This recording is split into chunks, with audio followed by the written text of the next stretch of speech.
Hello, Guardians. It is Ebontis here. It is January 7th, and we are here. Zur is in the tower. But before we get to Zur's inventory, one quick reminder. If you are looking to do the Master Lost Sector Triumph for the 30th anniversary, this is one of the final 6 times that the empty tank is going to be the Master Lost Sector. I've got videos over this one if you want to check it out, but if you're looking for the Master Lost Sector, being the empty tank, which is the only one on the Tangled Shore, today is one of your last 6 days before Witch Queen, so don't skip that one. Now let's talk about Zur's inventory. Alright, for the weapon we've got Fighting Lion, which is a grenade launcher that uses primary ammo, and it recently just got a tweak. Perk here is Thin the Herd. Direct hits do more damage to enemy combatant shields. Dealing damage increases reload speed. Rapid kills against grenade damaged enemies refill the magazine. So if you can actually kill enemies with this thing, you'll actually reload the magazine, be able to fire again. You've got primary ammo. It's honestly a really unique weapon, so if you don't have it, buy it. And if you want to practice with breach-load grenade launchers to get a feel for them and get better, this is the one to use. For the Hunter, we've got Shinobu's Vow. These are skip grenade gauntlets. You get a bonus one, and if you get damage, you return grenade energy to you, so you get those grenades up quicker. 12 in Discipline is not bad. At least it's not completely wasted on grenades, but you have 20 in Discipline, 20 in Resilience. And if that was in Mobility, I'd be like, cool, great for Hunters. Unfortunately, 20 in Resilience, kind of wasted. So if you only have a Collections one, this isn't bad, but there are definitely better stat rolls for this one. Alright, for the Titan, we've got the Synthoceps. These are going to be your gauntlets. Increased melee lunge range, so you get a little bit farther punch for mostly PvP uses. Improved melee and super damage when you are surrounded. So if you're in a group of enemies in PvE, for example, you punch stronger, and also your super will do more damage, especially in those instances where you're trying to kill a lot of bigger enemies. This can be beneficial for those roaming supers. Stats on this one are not bad, but not amazing. Depends on what your build is going for. People would see 2 on intellect and not be too thrilled. Some people don't care as much about that lately because of the way these supers have been changed up. So depending on what your supers, going for, this one actually might be okay because you do have 20 in Discipline. So that's 2 ranks higher there. And if you end up masterworking this one, Resilience is up to 20, so that's 2 more tiers. Recovery would be up to 10, that's a tier. Strength would be 11. So overall, this is not a bad stat roll. But again, if you lean heavy into intellect for just super recharge time, you could go in a different way and still get use out of this one. For the Warlock, we have the Ophidian aspect. Cobra Totemic, weapons ready and reload very quickly, useful for pretty much everything in PvP. And top, the melee range is extended, so that punch range in PvP, you'll kind of get that extra reach, and you now punch at the same speed as everybody else Warlocks do, so you're pretty good there. Intellect of 20 is a good thing. Strength for a melee build, not a bad thing. The 22 in Resilience, to me, feels somewhat wasted. It's okay to have some resilience, 5, 6, 7, 8, somewhere in there. But 22, that high of a spike, you want to see that thing in recovery or discipline or something more useful, especially for a warlock. Resilience, not doing much for a warlock. So while a 66 is not bad, and if you don't have one of these, I suggest picking it up and experimenting with it to see if it's something you really want to grind for. The 66 is kind of misleading because the resilience is wasting a decent amount of that.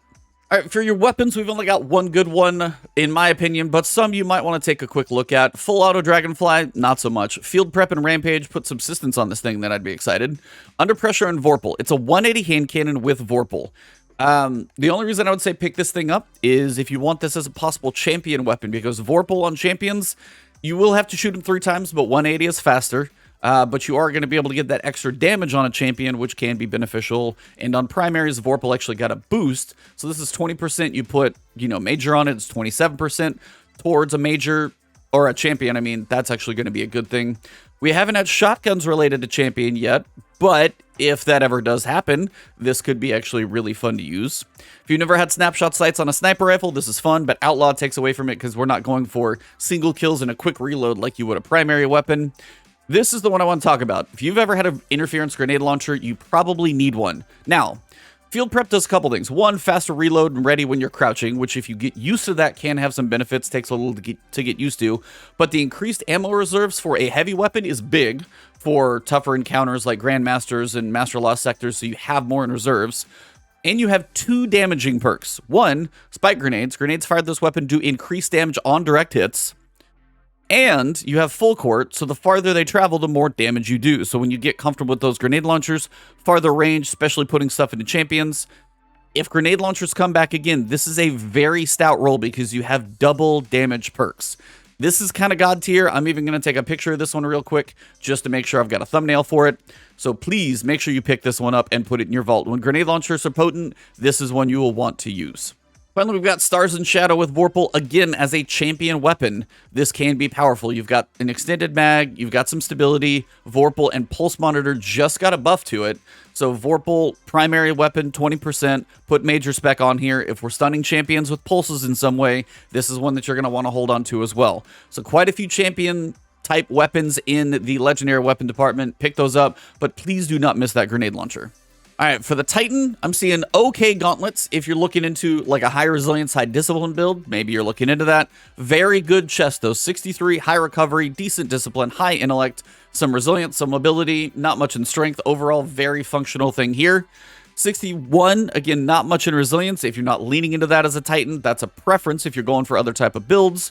But again, well-rounded stats, not even 60s, so we're not talking about the legs.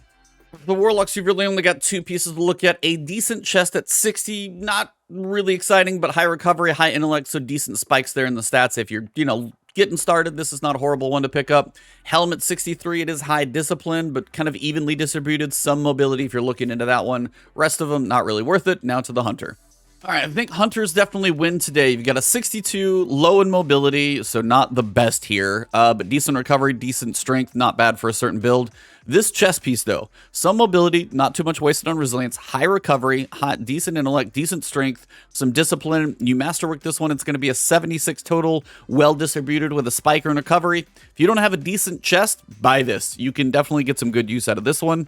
61, high in mobility, not much wasted on resilience, not too shabby for a Hunter. This one, on the other hand, 61, this is something I wouldn't mind for a Titan, because the resilience helps them. Unfortunately, that 14 is kind of wasted, but that chest piece, make sure you get that as a Titan.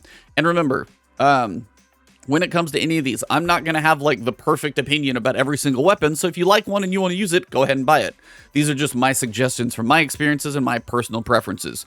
But I highly, highly recommend picking up this interference grenade launcher, a couple of pieces of armor that I already pointed out.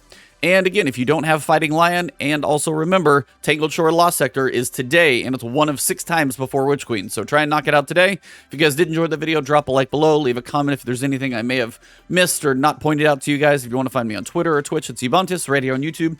Hit that sub button, hit the alert bell if you haven't yet, and then also if you want to join the family, you can join the channel as a member, or hit my Patreon down in the link below. Thank you very much, I'll see you soon.